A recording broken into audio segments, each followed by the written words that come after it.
Good morning, everyone. It is great to see so many attendees here today. If we have a look at the number of attendees, we nearly double that what we had last year. So it's phenomenal to have so many people here today. It also means that this event is the biggest IoT event in the Southern Hemisphere. So it's great, you're part of that.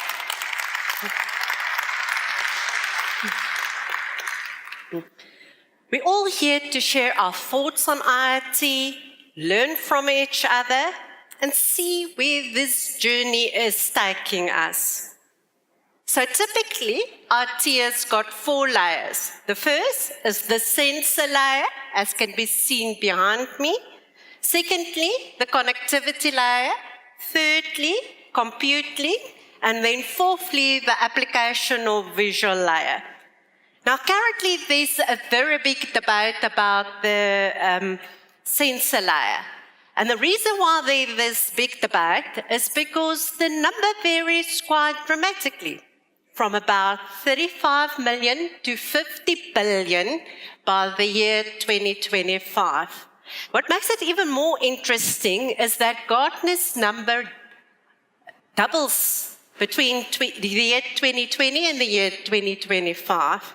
If we have a look at the IDC projects that there will be 80 billion of internet-connected devices. What makes this so interesting is that they're forecasting that we'll have 180 zettabytes of data that will be produced by these devices in a year. If we have a look, I prefer to talk about sensors rather than devices. The reason for that is the whole objective is to really equip the devices to see, hear, experience the world in all its glory, without the limitations of the human-entered data. I really believe that as we collect more data, we are going to have a different view of the world as we know it today. The rules and the patterns that we assumed with standard is going to change as we get more information available.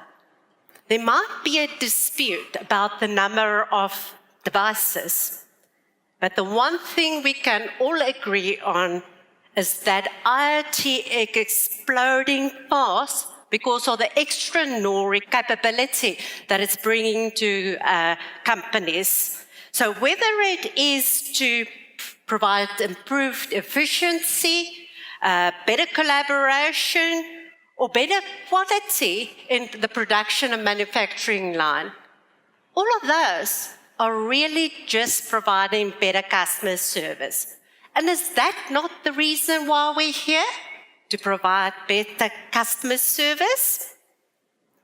If we have a look at the connectivity layer, this is MTN's biggest asset. We spent over 33 billion over the last couple of years, and we are proud about being the #1 mobile network provider in South Africa by my broadband, P3 and Ookla.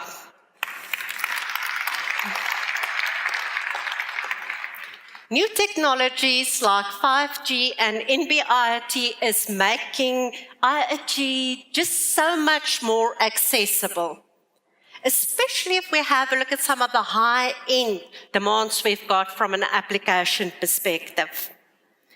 And the 5G demonstration we had, Eurotech in May, just puts a different perspective on it. If you're traveling in a vehicle on a ski pad with water, you blindfold the driver. You have cameras recording the environment, and you give him VR goggles, and you all of a sudden a passenger. Then speed of the information being transmitted become critical, and you want all the data to be transmitted within that time frame. So you look a little bit differently at your requirements. In the computing layer, it's very much been standardized over the last couple of years, and most of the guys are using cloud. Whether we're talking about public, private, or hybrid, I think the area that we are seeing the biggest change is in the data analytics. Because of all the data that's being collected, we really need to come up with a better way to do the data analytics. And that is why AI and cognitive computing is so important. You can no longer do it manually with humans. You have to have a look at a better way of doing those amount of data. So, from an MTN perspective, we are very excited about some of the changes and innovation we've seen in that area.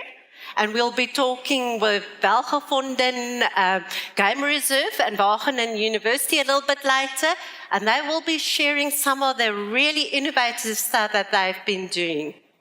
So if we have a look at the next couple of years, absolutely, we think that that layer is the layer that's going to mature the most. If we have a look at the application layer, we've seen some really cool applications over the last year. I think the big challenge is that they're all not robust and scalable and secure yet to the level that we would need it from an IT perspective. So, but it will get there. Needless to say, security goes across all 4 layers. And it's been very interesting to see what's happened out in the industry over the last year. The connectivity layer and the cloud computing layer, the security is very mature. However, the same cannot be said from the sensor layer. And we've seen a lot of breaches and hacking happening on this sensor layer. If we have a look, there was a very good example of a casino which was hacked into recently into their database via a fish tank thermometer in the lobby. I mean, and then you think they've got all this world-class security available, and then the weakest link, the sensor layer, is where they get attacked. So I think that's one area that we need to have a look at what can we do a lot more on the security perspective. If we have a look at digital transformation, everybody talking digital today. However, digital transformation is not possible without the Internet of Things. Otherwise, you're just digitalizing your legacy environment. You really have to look how do you bring the future together with that. And it's interesting because the statistics show that 40% of the data that's being collected today is not being incorporated into the core systems. So it's absolutely key that we bring that environment with the traditional operational environment together and then see how we can take that to the next step. Integration is absolutely key, no matter how you look at it. From an MTN perspective, we see ourselves as an enabler of IoT. And as such, it is key that you have got the right connectivity partner. And it just happens to be that we're the best in the country at the moment. So, connectivity and MTN is the bedrock of IoT today.